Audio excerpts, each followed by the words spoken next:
Revolutionary Project, Scene 1, Take 1, Act 1.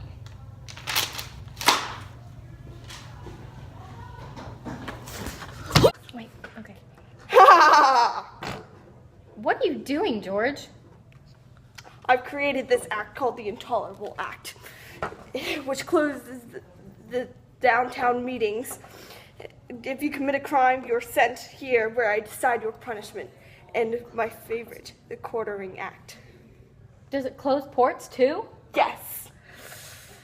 That seems really cruel. I warn you, George, you mustn't push the colonies too hard, or else you will lose all your power over them. And then where will I find the silk for my dresses? Georgia must be kept happy. It was your gift.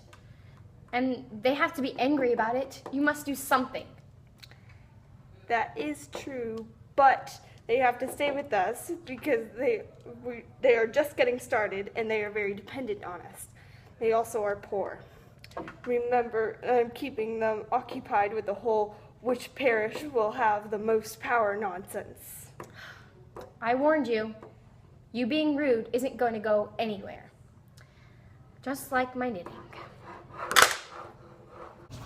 Hi, I'm Austin Dabney. I'm Hart. Nancy Hart. I heard you was a legend down here and I just had to come hear the tale for myself. Well, I wouldn't call myself a legend. A goddess, maybe. Hero and protector of all. Well, that's what I call myself. Anyway, my tale happened just a short few weeks ago. I was at my house serving dinner to my 8 kids, being a nice, kind Southern woman. When I heard a knock at the door, I answered. And all of a sudden, these 5 British guards just come traipsing in like they own the place, thanks to the Quartering Act. And anyway, I'm being real nice to them, and I'm serving them drinks and serving them dinner, and I'm talking to them about my neighbor, John Dooley, the one they shot. So I served them more drinks and sent one of my daughters out for help, discreetly. And as she was doing that, I was slowly pulling their guns away one by one. And by the 3rd one of them was starting to notice, catching on. It took them long enough. And anyway, I held my gun up and pointed it at his head, but they didn't think I was going to shoot him since I'm a lady. Well, that's just wrong. Anywho, I pulled the trigger and that one went falling to the floor, just like a bee in a hot summer day. Oh, wow. That's amazing. You know, I've heard there's a couple tales about you. Why don't you tell me one? Alrighty then, if you insist. And I do. I mean, I could talk about myself all day. Well, I was a soldier in the Battle of Kettle Creek and a Revolutionary War hero. Each soldier got their own plot of land fighting for people but a lot of people didn't think that I deserved my plot of land. Finally, I've got my own plot of land in Dabney County. Wow. Sounds like we're both heroes then. I think their rigs are going to fall off because how hard they're working on our government. Well, they can't exactly just tell everyone to be nice and assume everyone will follow the rules. We have to have laws. Because not everything's all goody-goody gumdrops. Well, who's going to represent our new government? Chicken Stew? William Few and Abraham Baldwin. Do you even read the paper? Later. So, they've got the Constitution already. But why hasn't Georgia signed yet? 3 other states have already signed. What are we waiting for? Well, my husband said because some people want different types of legislature. Well, they better come up with a compromise and sign soon, or else we'll be left in the dust. Want to go play jump rope? Sure. Papers! Oh, ma'am, would you like to buy the daily paper? Well, what's in it? Well, it looks like the main weakness of the Georgia Constitution and why our governor power should be limited. What? That's crazy. There's nothing wrong with the Georgia Constitution. And why should our government power be limited? Well, rather than a bicameral legislature, the Constitution of 1787 provided for a unicameral or one-house legislator, and governor power should be limited because the loyalty of the former governors to the king. Well, I'm sure that's very interesting, but I'm not interested in buying what you're selling. Oh. It's 1777. No one even reads the paper anymore. Oh. Thanks anyways. Hello, we are the 3 signatories, and I'm Button Gwinnett. My signature on the Declaration of Independence is worth $250,000.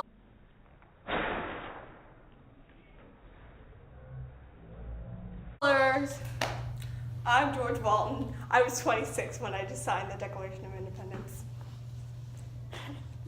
And I'm Lyman Hall, the 3rd signer.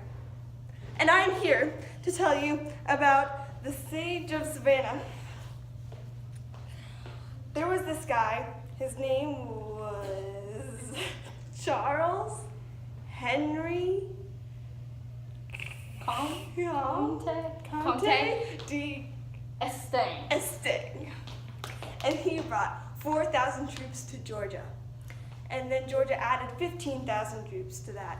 That's a lot of people. That's 19,000 people. Math. You're making my brain hurt. Yes. And then when they attacked, it failed. And more than 100 people died, all within 45 minutes. That's crazy. Oh. Hey, anyone ever told you you look like my buddy, Lyman Hall? No.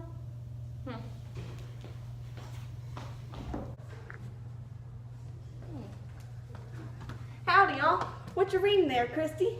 Well, I'm reading this here newspaper. It says something about who our first governor's gonna be.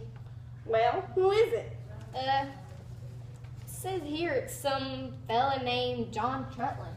Who's that? And who picked this feller? Anyhow, probably them rich folks in their big mansion and ugly wigs. No, it was a legislator of Georgia's government. They choose the governor. Oh no, here comes old man Jones. He found out I stole his prized tomatoes. Bye! Run, Steve, run!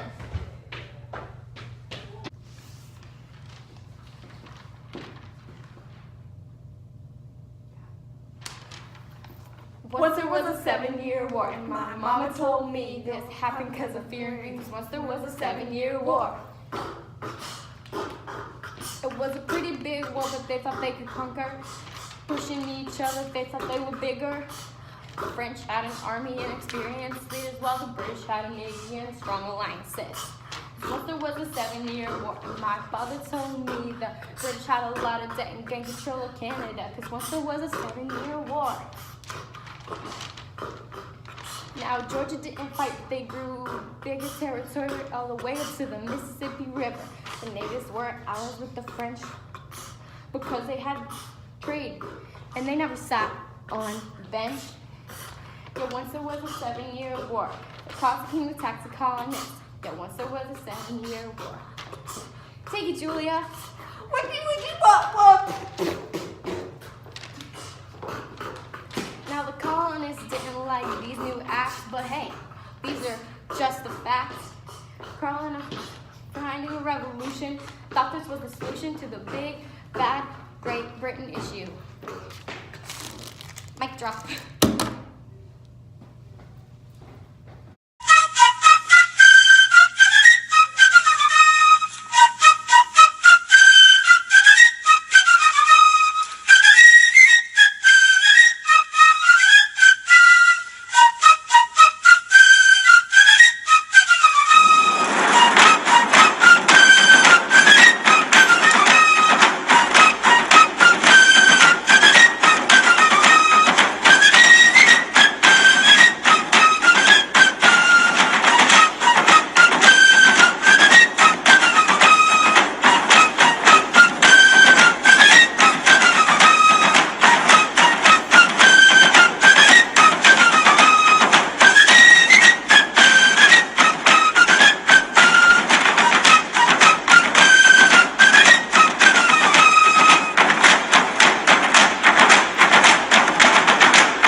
about that act the king made? Something fancy like the Proclamation of 1763. Yeah, I heard about it all right. My cousin lives in the colonies. He said his border got moved all the way to the St. Mary's River. And Georgia's too. Crazy. Why did they do that in the first place? Like something nice?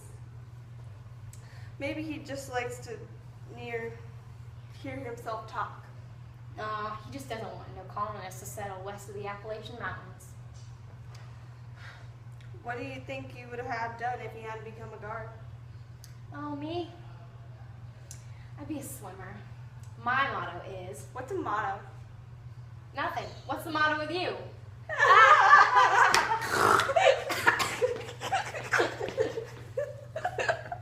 Rap battle.